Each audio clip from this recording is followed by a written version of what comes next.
Strokes multiplied over hundreds of thousands of AFA Stream visits could reduce the national debt and maybe increase the gross domestic product.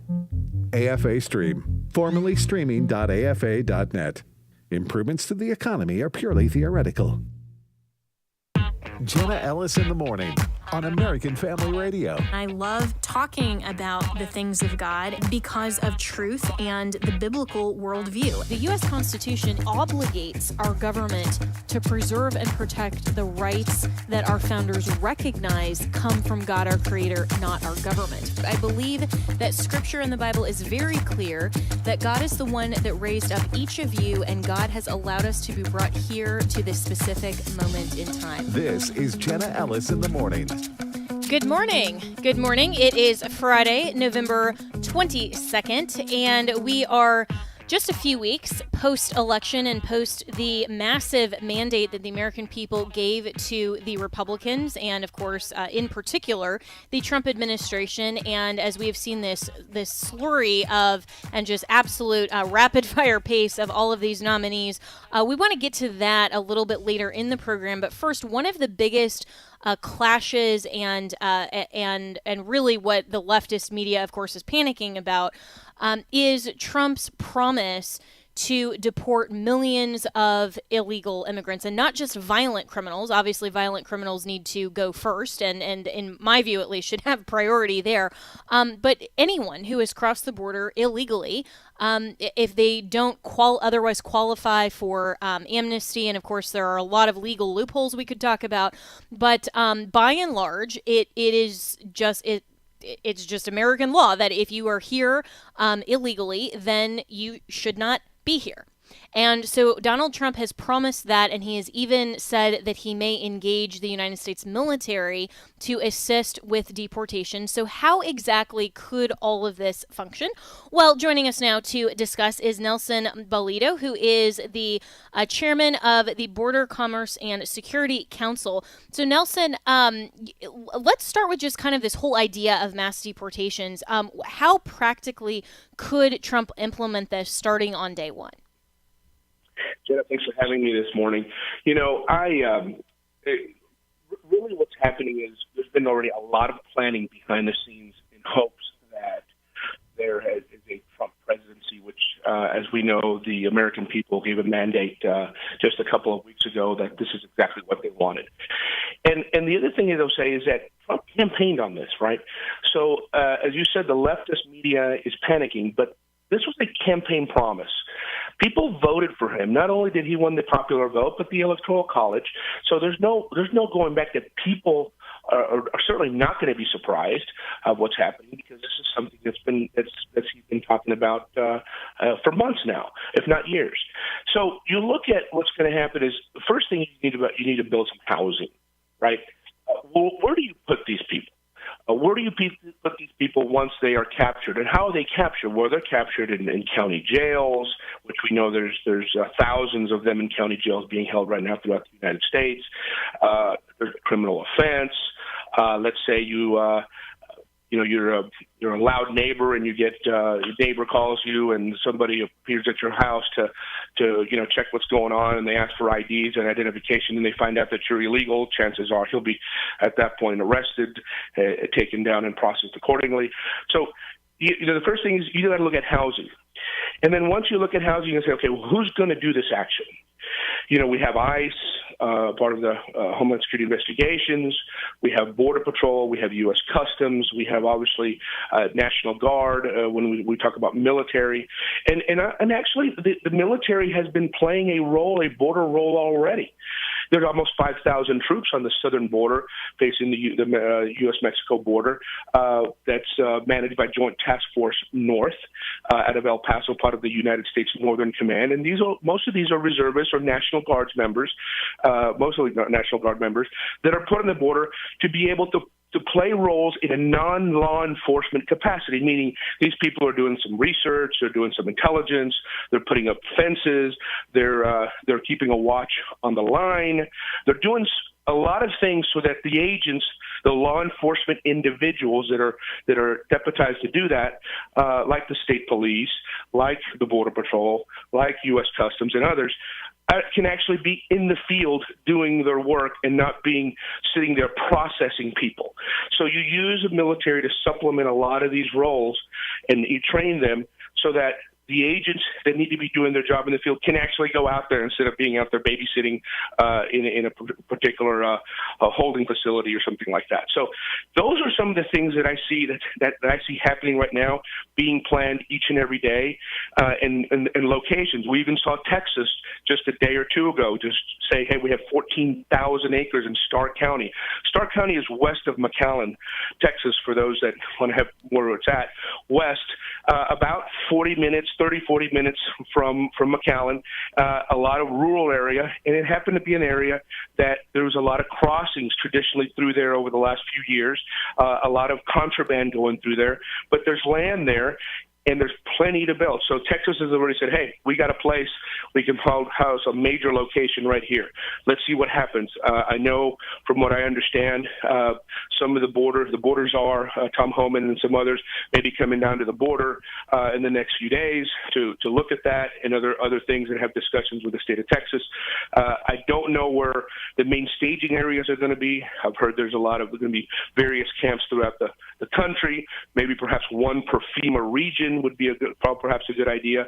But ultimately, you need a place for them to go conglomerate to, and then ultimately get to a location or a major airport where they can be deported. And again, those things take a while because, even though you capture somebody and they know they're in the United States illegally, or perhaps have overstayed their visa, or perhaps they came in as asylees, like we've seen, millions and millions and millions over the last 3.5, 4 years, which 89% of them don't show up in court. So we believe them to come into the country. We believe them to they claim asylum, quote unquote, and credible fear, only never to show up in court because they can't prove credible fear, so they don't show up, get lost in America, and now their visa is an overstay. Those are now subject to deportation. So like that, we have millions. And actually, because the court dates have taken 3, 4, 5 years in advance. So if you cross today, and let's say they still have the catch and release policy, you may get a court date that's 3 or 4 years down. Why? Because there's a humongous backlog. There's millions of people waiting on this thing, and they all supposed to get through due process. So what happens is you get supplements, you get a temporary work visa, you get cell phone, you get a number of things that the Biden administration will give these immigrants to release them in the United States, so they can, I guess, quote unquote, survive while they wait their time in court. But at the time they don't show up in court, now they become an illegal alien because their visa's expired. They didn't show up in court to be able to prove their credible fear. We're going to have millions of people like that, if not hundreds of thousands of people like that per year coming into the rolls. So as they don't show up, they can be expired. And again, traditionally, 89 to 90% of the people don't show up. So if 2 million people crossed last year, well, you can expect the majority of that, 1.8, 1.7 million people, at least 1.5, that simply will become a visa overstay and now are subject to deportation and mandated by the federal court. And I'm speaking with Nelson Balido, who is the chairman of the Border and Commerce and Security, the Border Commerce and Security Council. And all of these things are just a stark reminder that we have good immigration law. It's the enforcement of it by the executive branch that has really gone unchecked. And so there's a lot of these workarounds or, these court dates that are 3 and 4 years out. And then, of course, these people who are just allowed to stay illegally pending their court date end up just never returning. And then there's really never any consequences unless they end up becoming or being violent criminals, like what we just saw in the Lake and Riley trial. I mean, that illegal alien should never have been in the United States to begin with, much less on a taxpayer-chartered flight to the state of Georgia. I mean, it's absolutely absurd what this has come to. But you're absolutely right that the American voters voted for stronger border policy. I mean, I'm one of them. That was the key issue. I mean, a ton of other things. But to me, safety and security and national security in terms of the border was the number one issue for me this election. There's a lot of other stuff and a lot of reasons why I personally rejected the entire leftist cultural Marxism, but the border is the best place to start. And so what does the future Trump administration do, Nelson, with some of these mayors and blue state governors who are implementing sanctuary city policies and basically saying, well, too bad, Donald Trump, we aren't going to allow you to come in and actually remove people from our states? Well, that's sad because, again, probably most of the people and the polling show, whatever side you're on, polls show that most of the people don't want those folks in any city. So they're going against their own population. But what you need to do is simply cut federal funding. That's it. Just, you know what? If you're not going to help, we're just going to cut federal funding, or I don't know if there's a workaround, an obstruction of justice, or there could be a number of items, but you cut federal funding, and I guarantee all of a sudden they will perhaps stop doing that. I think their own population wants to do that. But the scary part about this, Jenna, is we got to remember, out of the people that crossed, let's say 2 million people just last year alone, 20% of those. And there's an additional 20% that I know the Border Patrol and others, this is something in our community that's known widely, are what we call gotaways. So, yes, we have 2 million people that we know, but we know that there's another 400,000 people that what they call got away. They went through the port of entry without any type of documentation, never meeting an agent or interviewing or getting processed or anything like that.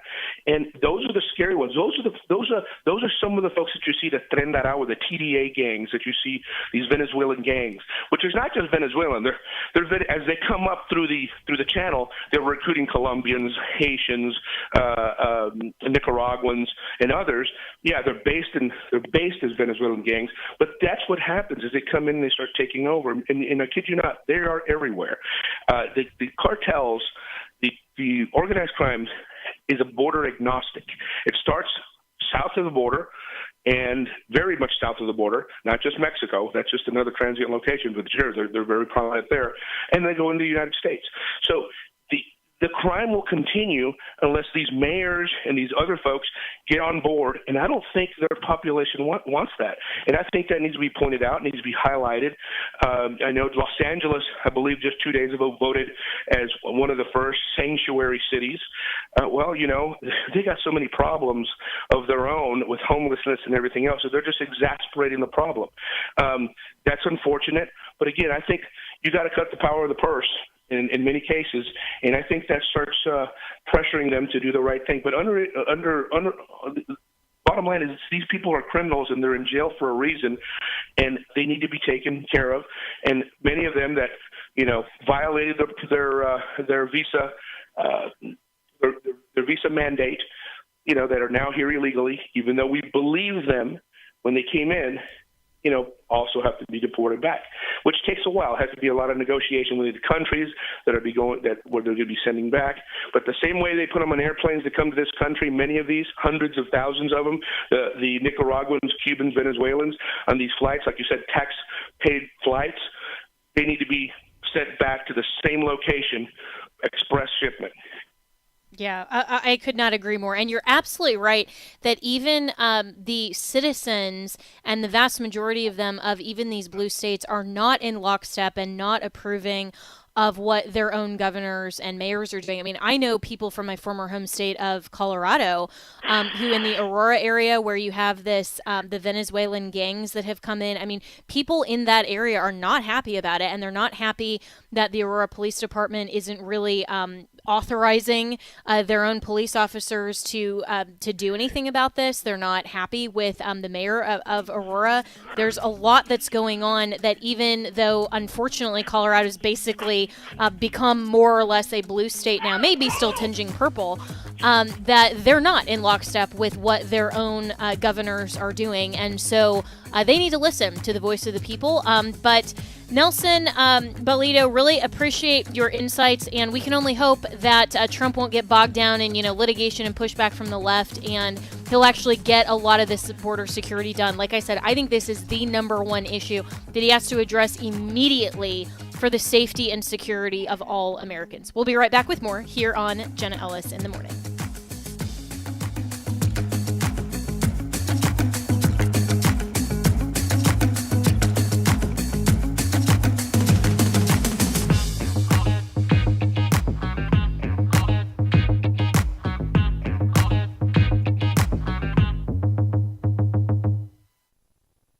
So right now may be the perfect time for you to rethink how you pay for health care. And here's why. This time of year is decision time for a lot of people, but it's also when you can join MediShare and save even more than usual. For many families, joining MediShare means saving about $500 a month, which is a game changer for a lot of people, obviously. But what's more, MediShare members like it a lot. Their satisfaction rate is 98%. Imagine that. And MediShare is a proven thing, too, for over 30 years. It's a Christian community of hundreds of thousands of people now. And here's the thing. If you join before November 30th and you mention the promo code SHARE, they'll waive your application fee. So you save even more right off the bat. I'll give you the number here in a second, but just call and you'll get a price within 2 minutes. And again, the deadline is November 30th. So call now and you'll save even more. Here's the number: 833-44-BIBLE. That's 833-44-BIBLE. 833-44-BIBLE. As Christians, how can we even begin to impact others when we live in a culture where truth is relative? It all starts with God's Word. Join us for Activate Summit 2025 at Cadence Bank Conference Center in Tupelo, Mississippi, June 12th through the 14th, 2025. The theme is Biblical Bedrock, building on the authority of Scripture, and it's designed to help you acknowledge the Bible's authority and submit to the clear teaching of Scripture. Hear from Frank Turek. Evolution describes what does behave, not what ought to behave, right? It doesn't give you oughts, it just gives you what does happen. Todd Herman. God always uses evil for good. He is very intentional, and he intentionally chose you to live through times such as these. And more. The main sessions are for ages 13 and up, while Activate Kids is a separate track for ages 6 through 12. Register for Activate Summit 2025 by visiting activate.afa.net/summit. Enter code EARLYBIRD20 at checkout for 20% off tickets before January 1st. Hello, Americans. I'm Todd Starnes. Stand by for news and commentary next. If you need a good laugh, you might want to drop by your local taxpayer-funded university. The academic world continues to melt down, not able to cope post-election day. From the fine reporting of our friends at Campus Reform and the College Fix, a professor at Ramapo College blamed pro-Trump minorities. He called them internally colonized, non-white Trump voters, said they were all dead to him. 3 Oregon State University faculty members attacked Christians, accused them of being nationalist and white supremacist. President-elect Trump wants to declare war on the wokeness and left-wing indoctrination that's infested many of our classrooms. He wants to abolish diversity and inclusion offices, and he wants to kick boys out of girls' locker rooms. Basically, he wants our education system to return to its original purpose, teaching kids how to read, write, do long-form division. I don't know, maybe even how to write in cursive. I'm Todd Starnes. Welcome back to Jenna Ellis in the Morning on American Family Radio. Welcome back. Well, in a stunning development late last night, Matt Gaetz, the former representative from Florida, withdrew his name from consideration as the nominee for Attorney General in Trump's pick. And this was, of course, amid some very interesting meetings up at Capitol Hill, and reports have suggested that due to some of the controversy, and of course, we don't know what is contained in the ethics report, but we know at least what the DOJ was investigating, and they never charged Matt Gaetz. But during the meetings on Capitol Hill, reports have suggested that he was one vote shy of the necessary number for Senate confirmation, and that was likely the reason that he pulled out. And Donald Trump, of course, wasted no time then in nominating a replacement, which is former Florida Attorney General Pam Bondi. So a lot of developments here, and joining me now to discuss all this and more is our good friend Todd Starnes, who is a radio host and also Newsmax host, and you can find all of his great work at toddstarnes.com. And also, of course, we always get his news breaks, and I like his commentary here at AFR. So good morning, Todd. And I think this was kind of a shocking development for a lot of people who at least assumed that Matt Gaetz would stay in the fight a little longer. What do you make of him withdrawing this quickly?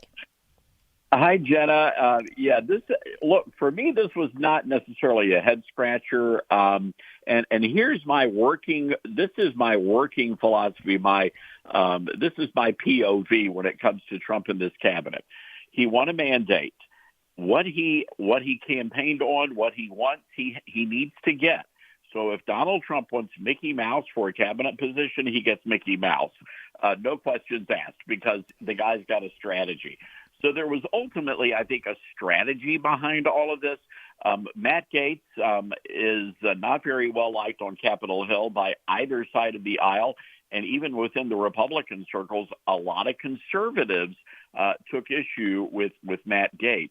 I want to say something about the allegations, because those are pretty scurrilous. And the reality is they're just allegations. They've been investigating him since 2021. He has never been charged with a crime. He hasn't been arrested, no warrants taken out. So until that happens, we have to believe in this country, innocent until proven guilty. But again, the DOJ took a pass on, prosecuting this case, Jenna. I mean, you're the attorney, you're the expert on that side of the aisle. But it seems to me we've got a bigger problem in the country in that people are now immediately declared guilty when somebody raises an accusation.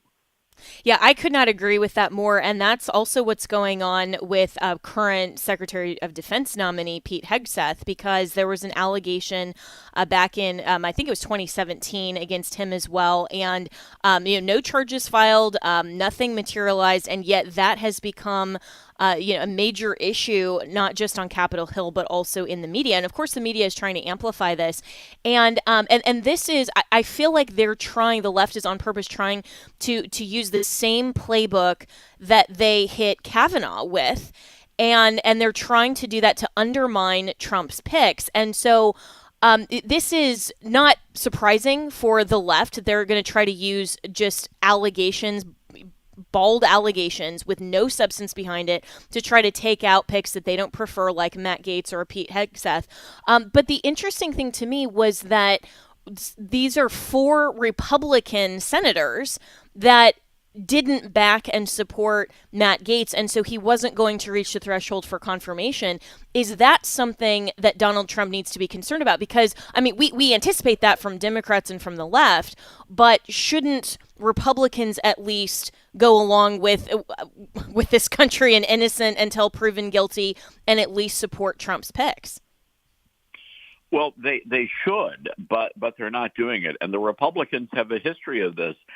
It was the Republicans who had control of the House and the Senate during Trump's first 2 years in office. And Paul Ryan and Mitch McConnell fought him every step of the way. And I think this go around, there is going to be some blowback when those senators are up for re-election. I think Susan Collins and McConnell both probably, this is their last, this is their swan song, which means they don't care. So they are going to be a thorn in President Trump's side. That being said, I think we also have to talk about, the morality of the situation. Granted, we're talking about politics, and it's a cesspool. It's a swamp. There are ugly critters in that swamp.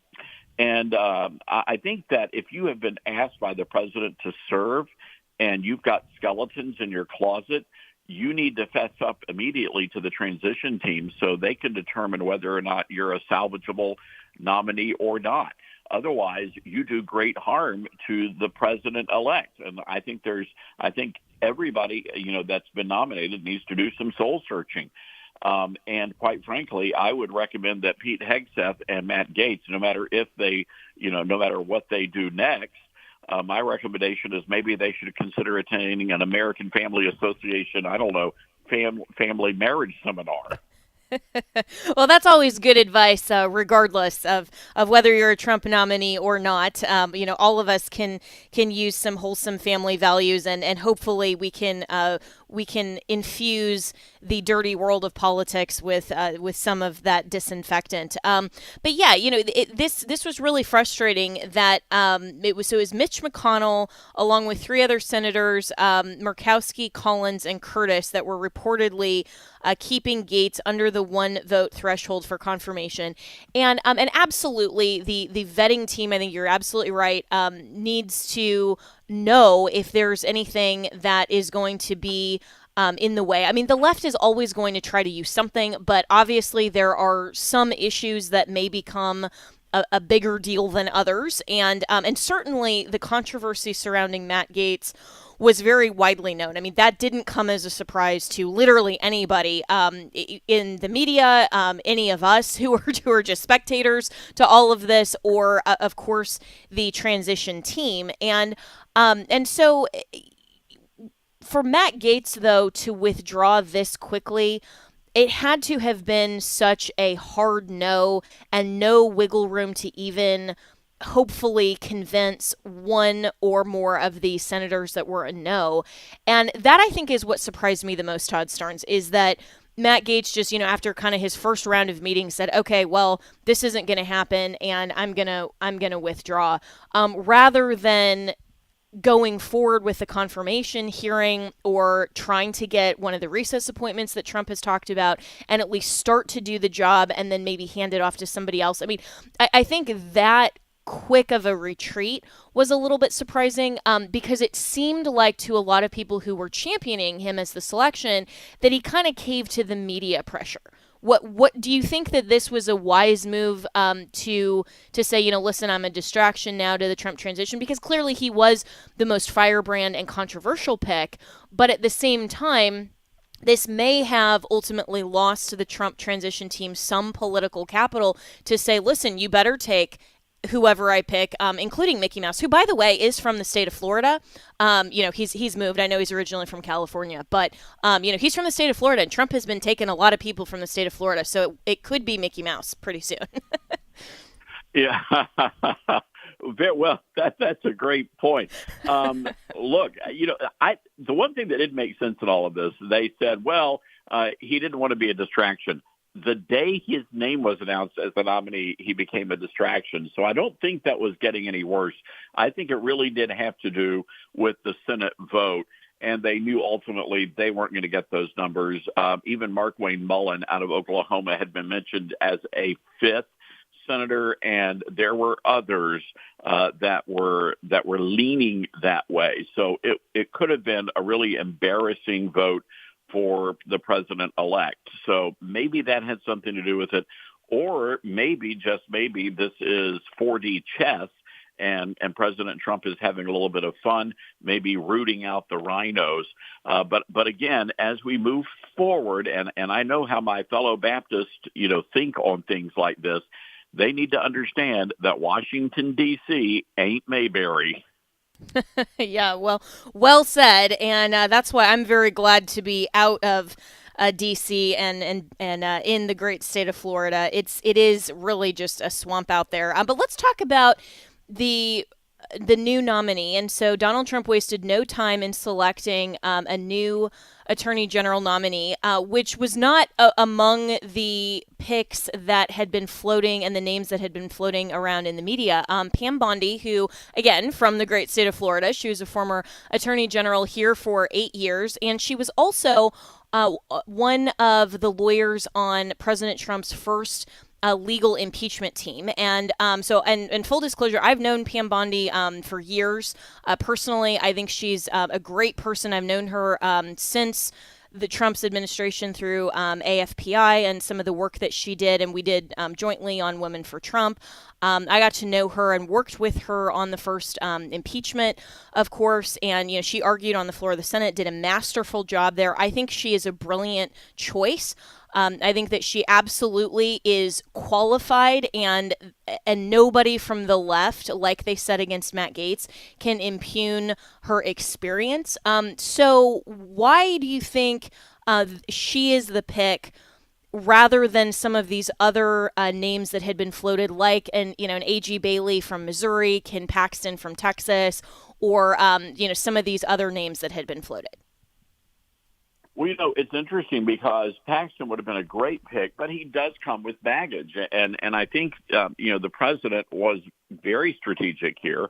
Pam Bondi has, I read a piece last night they said that Pam Bondi comes with more legal experience than any other attorney general over the past 50 or 60 years.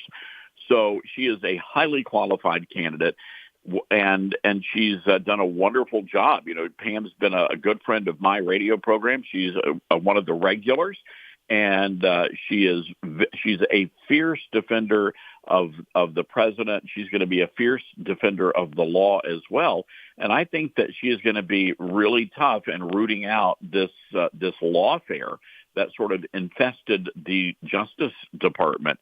But so I'm pretty excited about it. And also, and I just think this is funny, you know, they go after the president for being a misogynist. And yet here is a man who is appointing very strong, very intelligent, and dare I say, very beautiful women to his cabinet. And one last thing, Jenna, and this just kind of excites me, is that the folks on MSNBC last night were literally terrified that this woman is going to be the next attorney general. Yeah, they were saying, you know, we have more to fear because she's actually very competent. And I'm thinking, if you're fearing competence, then maybe you need to do some internal soul searching here, because that's exactly what we would want from the head of the DOJ. So yeah, absolutely. And what's interesting, though, comparatively with a firebrand like Matt Gaetz, now you have someone who is a very strong, tenacious, experienced attorney who in her own right has done a lot of media. You're absolutely right. I think, you know, Mark Cuban is the hardest hit with how many strong women Trump is appointing. And yet there have been some of the faction of MAGA that are, you know, online or commenting and all of that saying, well, she's fine, but, you know, we had hoped for a stronger warrior and fighter. I mean, kind of the firebrand that they were excited about for Matt Gaetz.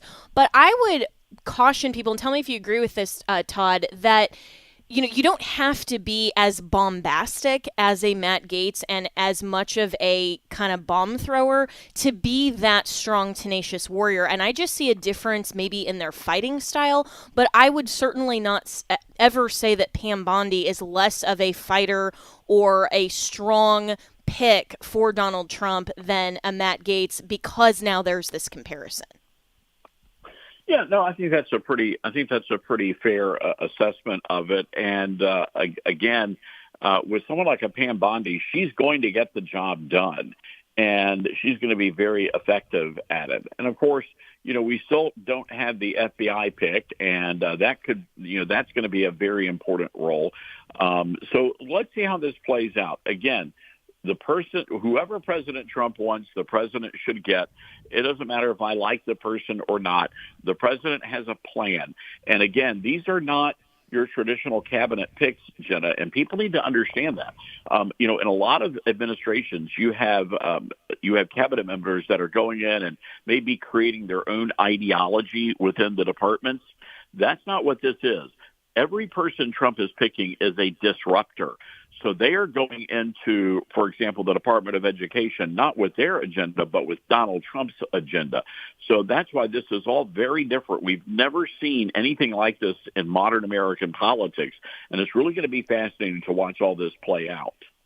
Yeah, and I think that signals very strongly that Donald Trump learned his lesson from the first time around. And, you know, you and I were there and you know, and I saw it up close and personal that some of his picks who were the more traditional establishment Republicans who had kind of, you know, worked their way up in D.C., who came in with their own ideology and almost viewed it as, well, yeah, I serve at the pleasure of the elected, but, you know, does Trump really know what he's doing? You know, I'm going to execute the offices or the duties of my office in the way that I think best, even if it conflicts with or clashes with what Trump wants to do.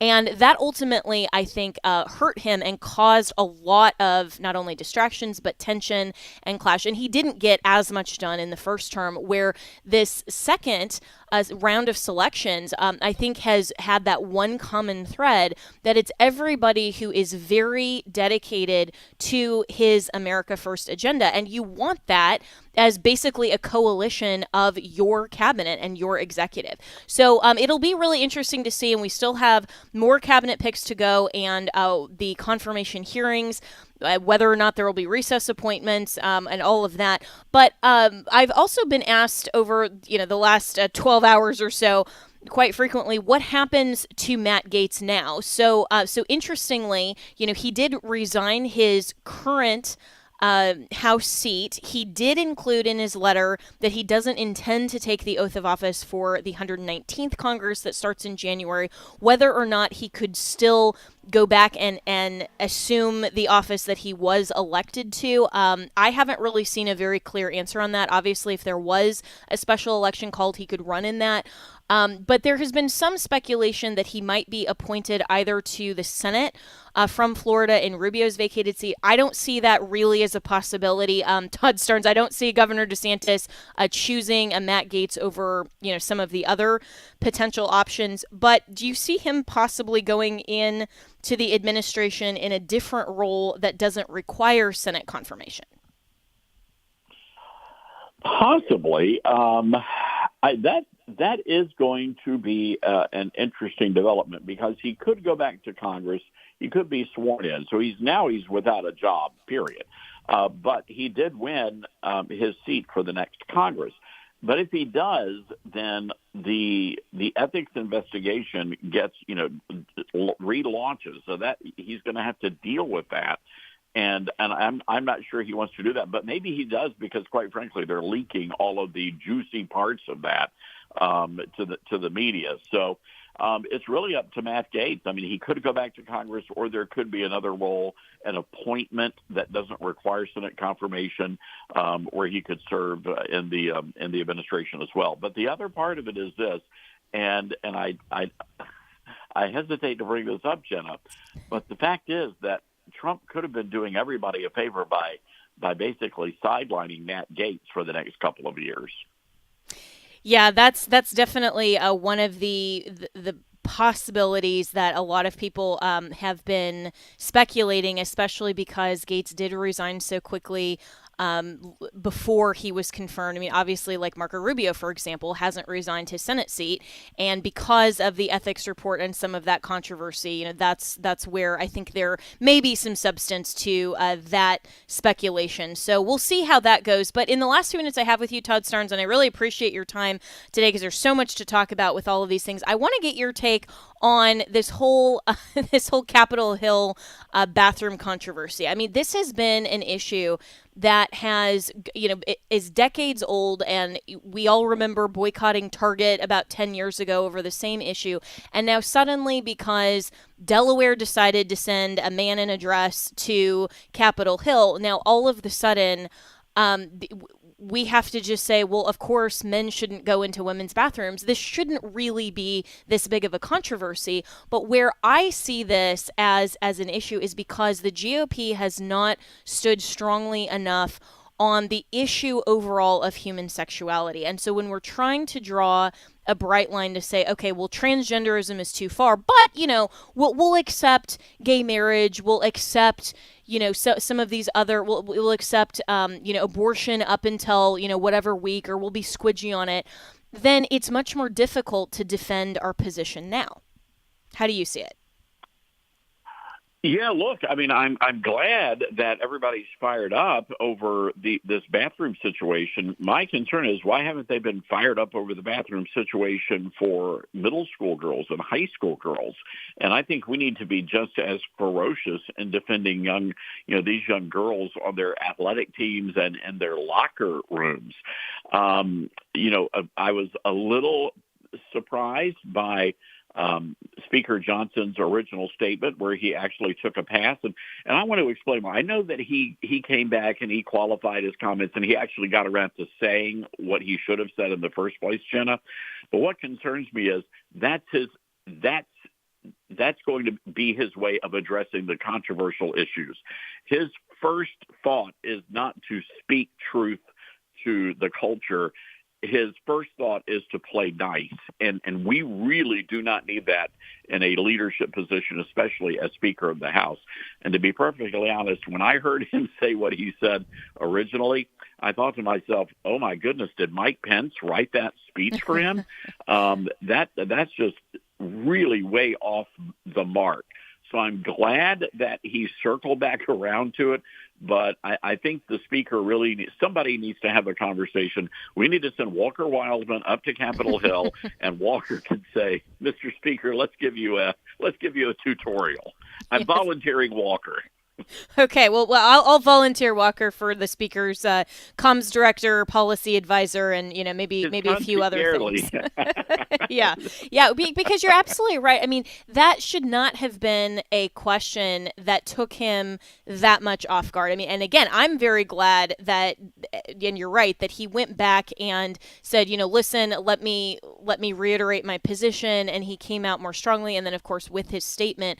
But that's something. I mean, if you're asked, does the sun rise in the east? You don't have to go back and say, well, wait a minute, let me figure out my position on this. I mean, it should be something that is just so obvious that you can respond with strength. And this is where the GOP has consistently had an issue standing strong on the social issues. Now, we've seen a lot of, the border policy is strong, and mass deportations and some of these other things, the economy and all of that. But, this Congress and also with some of Trump's advisors, even Trump himself, who doesn't particularly care as much about the social issues, that's going to be the weakest spot in the GOP that I think evangelicals and Christians have a lot of work to do still to encourage the GOP to return to morality in policy. How do you think we can best move forward with the new trifecta and how they're pretty weak on the social issues?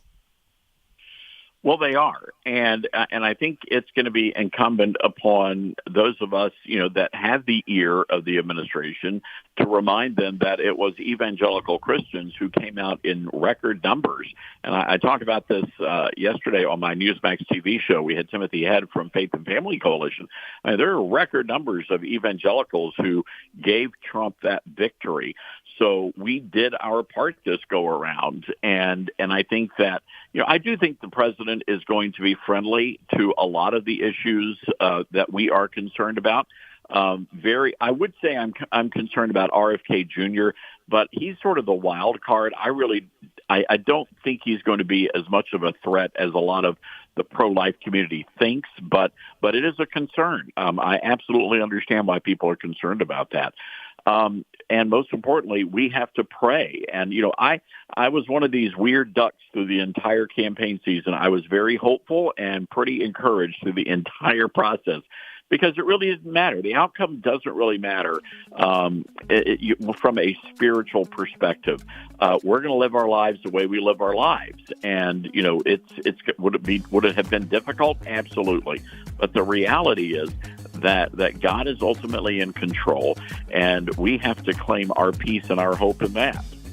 Amen. Good word, Todd Starnes. Really appreciate you joining on a very busy Newsday Friday. So thanks so much, and you can follow Todd on X on all of these social media platforms, and of course read all of his pieces coming from a Christian perspective at toddstarnes.com, and also his radio and TV show. He's such a busy guy, so we always appreciate it when he takes time to drop by here on Jenna Ellis in the Morning, and we will be right back.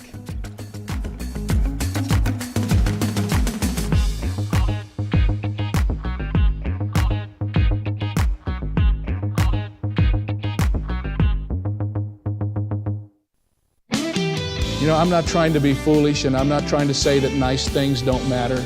All of us, because of our humanity, need to understand that God has given us all of the good things to enjoy, and there's nothing wrong with them unless that becomes the focus of our life. Dr. David Jeremiah shares, Why Do Good Things Happen to Bad People? On the next Turning Point Weekend Edition. Listen to Turning Point, Sunday mornings at 7 o'clock Central on American Family Radio. Are you completely sold out to God? Here's Pastor Jeff Shreve with From His Heart Ministries. God knows if your heart is wholly devoted to Him or not. Now, wouldn't it be cool and exciting if you had a heart that's passionate, that's in love and on fire for Jesus Christ? Learn how to give Him your all and gain everything that really matters. Join Pastor Jeff Shreve on From His Heart, weeknights at 6 Central here on American Family Radio. Praise the Lord. 1,000 Bibles on their way, 3,000 to go by the end of November. Hey, it's Michael Woolworth with Bible League International, and we've spent the last few weeks telling you about the incredible need for God's Word in the regions of Asia, Africa, the Middle East, and Latin America. In these parts, as many as 9 of 10 new believers go without what is so basic to the Christian faith, and that's simply having a Bible. Everyone wants to read the Bible, but a few copies here in the area. Many of them will be sharing a single Bible. That's Pastor Carlo in the Andes Mountains talking about how desperate Christians are for their very own copy of God's Word. And AFR listeners, you've blessed 1,000 Bibleless believers. Our goal is 4,000 by the end of November. So at $5 a Bible, $100 sends 20. Will you give at sendbiblesnow.org? Sendbiblesnow.org. Giving a Bible to somebody is the greatest gift you can give somebody in life. Help us bless the remaining 3,000 waiting Christians by the end of November at $5 a Bible. Give at sendbiblesnow.org. Sendbiblesnow.org, and thank you for caring.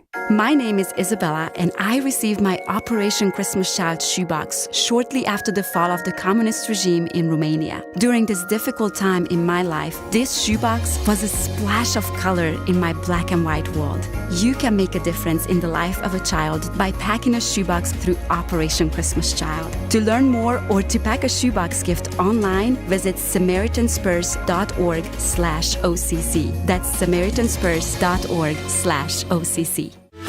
Send joy to a child in need with Operation Christmas Child. Simply pack a shoebox with fun toys, school supplies, and hygiene items. Then bring it to a drop-off location during National Collection Week, now through Monday.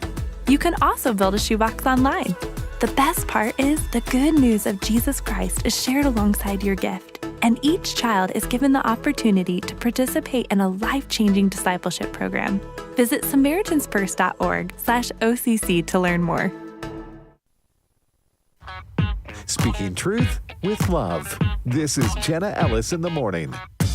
Welcome back. And as we are continuing to talk about this mandate that the American people have given to the Trump administration and Republicans as a whole, this also includes not just divesting the government of its ability for wasteful spending and, a lot of these other deep state and corrupt people that are in various agencies, everything with the new DOJ department, but also what Congressman Michael Cloud has talked about in terms of diversity and equity and inclusion policies. And he has now brought forward, and this is passed out of committee, what he's calling the Dismantled DEI Act that will restore accountability by eliminating DEI offices, removing mandates on federal contractors, and ensuring taxpayer dollars serve all Americans. This is what he said in committee earlier this week. Diversity, equity, inclusion are 3 words that don't necessarily mean what we think they mean. And in spite of the altruistic motives of some of the purveyors of it, diversity, equity, inclusion, as it's been initiated in our federal government as an ideology, seeks to categorize individuals based on their immutable characteristics. It is a rejection of the principles that people should be judged on the content of their character and their individual achievement rather than their sex, race, national origin, or ethnicity. DEI is a huge step backwards for our country. It has taken generations, not to mention a civil war, a civil rights movement, to move past a stain on our nation's history. But we have made tremendous progress. But to codify discrimination in an effort to remove discrimination is a woeful initiative and would undo generations of progress we have made as a nation on this. Every tear, every drop of blood, the sweat of our founders, our forefathers that have fallen would be in vain for us to continue and to reverse the path that we have. True justice is blind. It should not consider race or sex. And it's the duty of us as lawmakers to write just laws, and it's the duty of the executive branch to be just in administering them without deference to race, creed, religion. Yet the Biden administration has pushed through DEI initiatives into every policy and government department.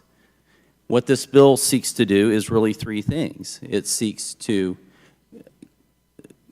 close the DEI offices that have been set up in virtually every single agency. And as well, this federal government has pushed these policies and sort of force-fed them on the American population by requiring that anyone who does business with the federal government, contractors, also have to adhere to these DEI policies, as well as the grant writing process. So this would write what may be a well-intended policy, but has done great harm to our country. It's been very divisive. A new report from Do No Harm counted 500 DEI actions that the Biden administration took place or planned to take. DEI ideology simply does not work and only serves to divide our country. DEI ideology also results in absurd government-funded programs and has been a complete waste of taxpayer dollars and is dangerous, as sometimes people who do not have the competencies to carry out the job are placed in jobs for DEI reasons. It is time for us to unwind this bureaucratic initiative and to restore a functioning government that does not give preference to race, sex, or any of these characteristics.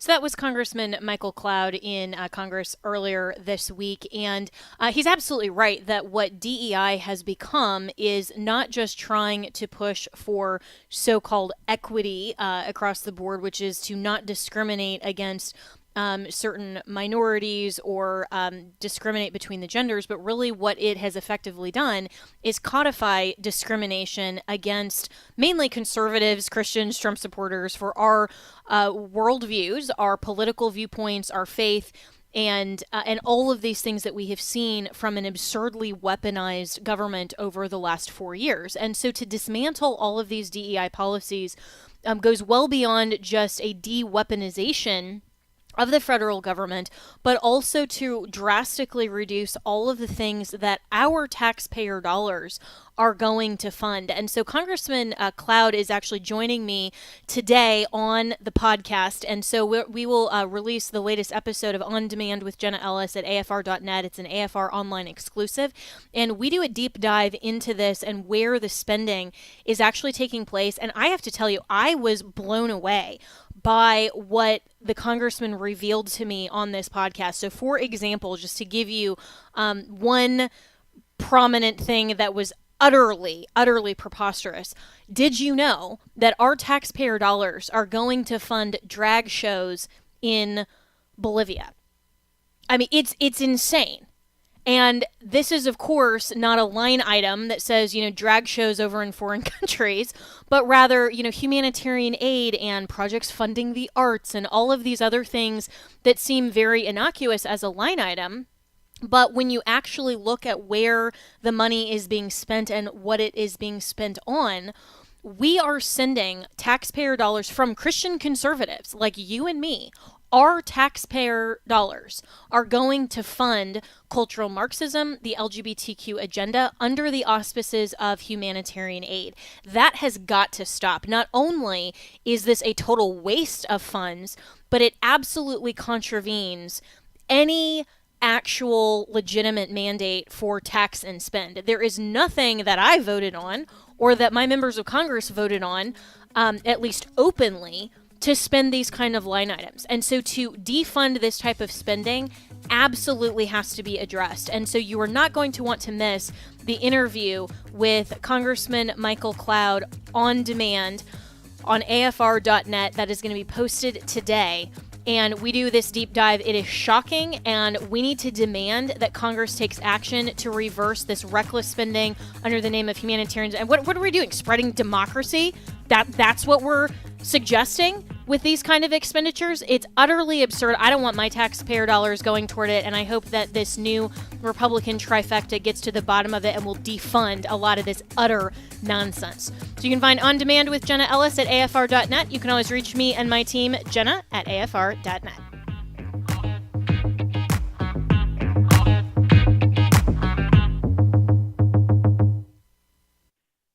The views and opinions expressed in this broadcast may not necessarily reflect those of the American Family Association or American Family Radio. Faith, family, freedom. American Family Radio. All God asks of you is faithfulness. Headlines in USA Today. Did you see it this morning? All the odds against us. Faithfulness is the word. There's a place for you on the battle line. Engage in the fight for America's families. Visit afa.net and then take your position. A message from the American Family Association. This is American Family Radio, a listener-supported ministry of the American Family Association.